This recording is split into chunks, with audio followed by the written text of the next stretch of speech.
ತುಂಬ ಸಂತೋಷವಾದಂಥ ವಿಚಾರ. ಒಂದು ಯಾಕೆ ಅಂತಂದರೆ, ಒಬ್ಬ ಪಾತ್ರಧಾರಿ ನಾನು ಎಂಥ ಪಾತ್ರಗಳನ್ನು ಬೇಕಾದರೂ ಮಾಡಬಲ್ಲೆ ಅನ್ನೋದಕ್ಕಿಂತ ಒಬ್ಬ ನಿರ್ದೇಶಕ ಇವನು ಇಂಥ ಪಾತ್ರಗಳನ್ನು ಮಾಡಬಲ್ಲ, ನಾನು ಮಾಡಿಸ್ತೀನಿ ಅನ್ನೋ ಕಾನ್ಫಿಡೆನ್ಸ್ ಇಟ್ಕೊಂಡು ನನ್ನಂಥವ್ರನ್ನ ಆಯ್ಕೆ ಮಾಡಿ ಇಂಥ ಸಿನಿಮಾದಲ್ಲಿ ಆಗೋದಕ್ಕೆ ಅವಕಾಶ ಕೊಟ್ಟಂಥ ನಿರ್ದೇಶಕನಿಗೆ ನಾನು ತುಂಬ ಥ್ಯಾಂಕ್ಸ್ ಹೇಳಬೇಕಾಗತ್ತೆ. ಯಾಕೆ ಅಂತಂದರೆ, ನಮ್ಮ ಕನ್ನಡ ಚಿತ್ರರಂಗ ಕಂಡಂಥ ಅತ್ಯುತ್ತಮ ಟಾಪ್ 1 ಡೈರೆಕ್ಟರ್ಗಳಲ್ಲಿ ಒಬ್ಬರಾದಂಥ ನಮ್ಮ ಹೇಮಂತರಾವ್ ಈ ಚಿತ್ರದ ನಿರ್ಮಾಪಕರು. ಅವರು ನನ್ನ ಮೇಲೆ ನಂಬಿಕೆ ಇಟ್ಟು ಈ ಪಾತ್ರವನ್ನು, ಮತ್ತು ನಮ್ಮ ಜನಾರ್ದನ್ ನಂಬಿಕೆ ಇಟ್ಟು ಈ ಪಾತ್ರವನ್ನು ನನಗೆ ಈ ಸಿನಿಮಾದಲ್ಲಿ ಕೊಟ್ಟರು. ನಾವು ಅದನ್ನು ಅತ್ಯುತ್ತಮವಾಗಿ ನಿಭಾಯಿಸಿದ್ದೀವಿ ಅಂತ ಅನ್ಕೋತೀನಿ. ಈಗ ನಾನು ಅನ್ಕೋತೀನಿ, ಯಾಕೆಂದರೆ ಇವರ ಆಯ್ಕೆಯಲ್ಲಿ ಇವತ್ತಿಂದ ನಾನೊಬ್ಬ ಒಳ್ಳೆ ನಟ ಇರಬೇಕು ಅಂತ. ಸೊ ಹಾಗಾಗಿ ನೀವಿಬ್ಬರಿಗೂ ಥ್ಯಾಂಕ್ಸ್. ನನ್ನ ಮನಸ್ಸಿನ ಭಾವನೆಯಲ್ಲಿ ಅದೇ ಹೇಳ್ತಾ ಇದೆ, ನಾನು ನಿಜವಾಗ್ಲೂ ಒಳ್ಳೆ ನಟ. ಯಾಕೆಂದರೆ ಇವರು ಆಯ್ಕೆ ಮಾಡಿದ್ದಾರೆ ಅಂದಮೇಲೆ ಖಂಡಿತವಾಗ್ಲೂ ನನಗೆ ಈಗ ಆತ್ಮವಿಶ್ವಾಸ ಜಾಸ್ತಿ ಆಗಿದೆ.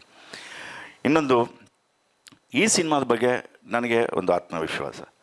ನಾನು ಮನೆಯಿಂದ ಹೊರಟಾಗ ನಾನು ಹೆಂಡತಿಗೆ ಹೇಳಿದೆ, ಹಿಂಗೆ ಅಜ್ಞಾತವಾಸಿದು ಟ್ರೈಲರ್ ರಿಲೀಸ್ ಈವೆಂಟ್ ಇದೆ, ಹೋಗಿ ಬರ್ತೀನಿ ಅಂತ. ಒಂದೇ ಮಾತು ಹೇಳಿದ್ದೆ ಅವಳು, ಈ ಸಿನಿಮಾ ಮೆಗಾ ಹಿಟ್ ಆಗುತ್ತೆ ಈ ಸಿನಿಮಾ ಅಂತ. ಯಾಕೆಂತಂದರೆ ಅವರು ನಮ್ಮ ಹೇಮಂತರಾವ್ ಅವರ ನಮ್ಮ ಇಡೀ ಕುಟುಂಬವೇ, ನನ್ನ ಹೆಂಡತಿ ಒಬ್ಬಳೆಲ್ಲ, ನಮ್ಮ ಇಡೀ ಕುಟುಂಬವೇ ಅವರ ದೊಡ್ಡ ಫ್ಯಾನ್. ಅವರ ಚಿತ್ರಗಳನ್ನ ಒಂದೂ ಬಿಡೋದಿಲ್ಲ, ಹೋಗಿ ನೋಡ್ಕೊಂಬರ್ತಾರೆ. ನಮ್ಮ ಮನೇಲಿ ಈಗಾಗಲೇ ಸಪ್ತಸಾಗರ ಒಂದು 18-19 ರನ್ನಿಂಗ್ ಆಗ್ತಾನೆ ಇರಬೇಕು, ಓಡ್ತಾನೇ ಇದೆ ಈಗಲೂ. ಅದರಲ್ಲಿ ಒಂದು ದಿನ ಅಂತೂ ನಮ್ಮ ಶಾಲಿನಿ, ವರ್ಷ ಮತ್ತು ನನ್ನ ಹೆಂಡತಿ 3 ಜನ ಪಿಕ್ಚರ್ ಹಾಕೊಂಡು ಅಳ್ತಾ ಕೂತಿದ್ರು. ನಾನು ಭಾಳ ತೆಗೆದು ನೋಡಿಬಿಟ್ಟು ವಾಪಸ್ ಹಂಗೆ ಹೊಟ್ಟೋಗ್ಬಿಟ್ಟೆ. ಅಯ್ಯೋ, ಈ ಥರ ಇನ್ನೂ ಅಳ್ತಾ ಕೂತಿದ್ದಾರೆ ಅಂತ. ನೋಡಿದಾಗೆಲ್ಲ ಅಳ್ತಾ ಕೂತಿರ್ತಾರೆ ಅಂಥ ಸಿನಿಮಾ. ಅಂತಹ ಚಿತ್ರಗಳನ್ನು ಕೊಟ್ಟಂಥ ಒಬ್ಬ ನಿರ್ದೇಶಕ ಇಂಥ ಒಳ್ಳೆಯ ಕಂಟೆಂಟ್ ಇರುವಂಥ ಸಿನಿಮಾವನ್ನು ನಿರ್ಮಾಣ ಮಾಡ್ತಾರೆ ಅಂತಂದರೆ, ಇಲ್ಲಿ ಪ್ರೇಕ್ಷಕರು ಇಲ್ಲಿಂದನೇ ಈ ಒಂದು ಒಳ್ಳೆಯ ಸಿನಿಮಾದ ಬಗ್ಗೆ ಒಳ್ಳೆಯ ಅಭಿಪ್ರಾಯವನ್ನು ಹೊಂದಬೋದು ಅಂತ ಹೇಳ್ತೀನಿ. ಸೊ ಹಾಗಾಗಿ ನಿಮಗೆ ಬೇಕಾಗಿದ್ದು, ಒಂದು ಸಿನಿಮಾ ಮಾಡಿದಾಗ ಅಯ್ಯೋ ಕಂಟೆಂಟ್ ಇಲ್ಲ ಅನ್ನೋದು, ಇನ್ನೊಂದು ಸಿನಿಮಾ ಮಾಡಿದಾಗ ಕಂಟೆಂಟ್ ಬೇಕಿತ್ತು ಅಂತ ಕೇಳ್ತಿದ್ರು. ಇದೆಲ್ಲ ನಮಗೂ ಕೇಳಿ ನೋಡಿ ಅದನ್ನು ತಾಳೆ ಹಾಕಿ ತೂಗಾಕಿ ನೋಡಿದಾಗ ಎಸ್, ಜನ ಬದಲಾಗಿದ್ದಾರೆ, ಅವ್ರಿಗೆ ಕಂಟೆಂಟ್ ಸಿನಿಮಾಗಳು ಬೇಕು ಅಂತ ಹೇಳಿ ನಮ್ಮ ತಂತ್ರಜ್ಞರು ಬದಲಾಗಿದ್ದಾರೆ, ನಟರು ಬದಲಾಗಿದ್ದಾರೆ, ನಮ್ಮ ಚಿತ್ರರಂಗವೂ ಬದಲಾಗಿದೆ, ಜನರೂ ಬದಲಾವಣೆ ಕೇಳ್ತಿದ್ದಾರೆ. ಸೊ ಆ ಒಂದು ಅತ್ಯುತ್ತಮ ಅದ್ಭುತವಾದ ಕಂಟೆಂಟ್ ಇರುವಂಥ ಸಿನಿಮಾ ನಮ್ಮ ಅಜ್ಞಾತವಾಸಿ ಅಂತ ಹೆಮ್ಮೆಯಿಂದ ಹೇಳೋದಕ್ಕೆ ನಾನು ಇಷ್ಟಪಡ್ತೀನಿ. ಯಾಕೆಂದರೆ ಈ ಸಿನಿಮಾದಲ್ಲಿ ನಮ್ಮ ಜನಾರ್ದನ್ ಡೈರೆಕ್ಟ್ ಮಾಡುವಾಗ ಒಂದೊಂದು ಸೀನಲ್ಲೂ ಕೂಡ ನಾವು ಅಭಿನಯಿಸುವಾಗ ನಮಗೆ ಗೊತ್ತಿಲ್ಲದಂಗೆ ನಾವು ತಲ್ಲೀನರಾಗ್ತಿದ್ವಿ, ಇನ್ವಾಲ್ವ್ ಆಗ್ತಿದ್ವಿ. ಅಲ್ಲಿ ಒಂಥರ ಮಾಮೂಲಿ ನಮ್ಮ ಚೇಷ್ಟೆ ಪಾತ್ರಗಳನ್ನ ಬಿಟ್ಟು ಇಲ್ಲಿ ತುಂಬ ಸೀರಿಯಸ್ ಆದ ಪಾತ್ರಗಳನ್ನ ಮಾಡುವಾಗ ನಮಗೆ ಗೊತ್ತಿಲ್ಲದಂಗೆ ಆಂಗಿಕವಾಗಿ, ಮೌಖಿಕವಾಗಿ ಗೊತ್ತಿಲ್ಲದಂಗೆ ಆಟೋಮೆಟಿಕ್ಕಾಗಿ ಎಕ್ಸ್ಪ್ರೆಷನ್ ಬರ್ತಾನೆ ಇರೋದು. ಆ್ಯಂಡ್ ಆ ಸಿನಿಮಾದ ಶಕ್ತಿ ಎಷ್ಟಿದೆ, ಎಷ್ಟು ದೊಡ್ಡ ಕಂಟೆಂಟ್ ಇರುವಂಥ ಸಿನಿಮಾ ಇದು ಅಂತ ನಮಗೆ ಅಭಿನಯ ಮಾಡುವಾಗಲೇ ಗೊತ್ತಿತ್ತು.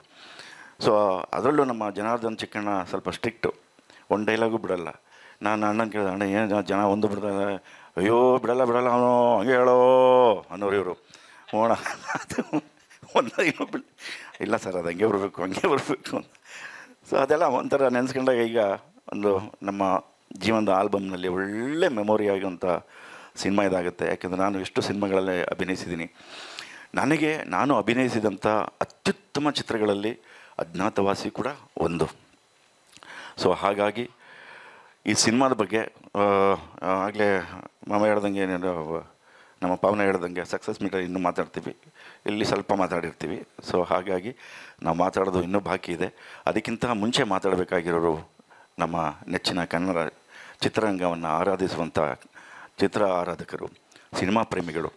ಈ ಸಿನಿಮಾವನ್ನು ಬಂದು ನೋಡಿ, ಎಂಜಾಯ್ ಮಾಡಿ, ಹರಸಿ, ಆಶೀರ್ವದಿಸಿ. ಯಾಕೆಂದರೆ ಸೀಟಿನ ತುದಿಯಲ್ಲಿ ಕೂತ್ಕೊಂಡು ನೋಡುವಂಥ ಸಿನಿಮಾ ಇದಾಗಿರುತ್ತೆ. ಯಾಕೆಂದ್ರೆ ತುಂಬ ಅತ್ಯುತ್ತಮ ದಿ ಬೆಸ್ಟ್ ಕಾಂಬಿನೇಷನ್ ಈ ಸಿನಿಮಾದಲ್ಲಿ ಕೆಲಸ ಮಾಡಿದ್ದಾವೆ.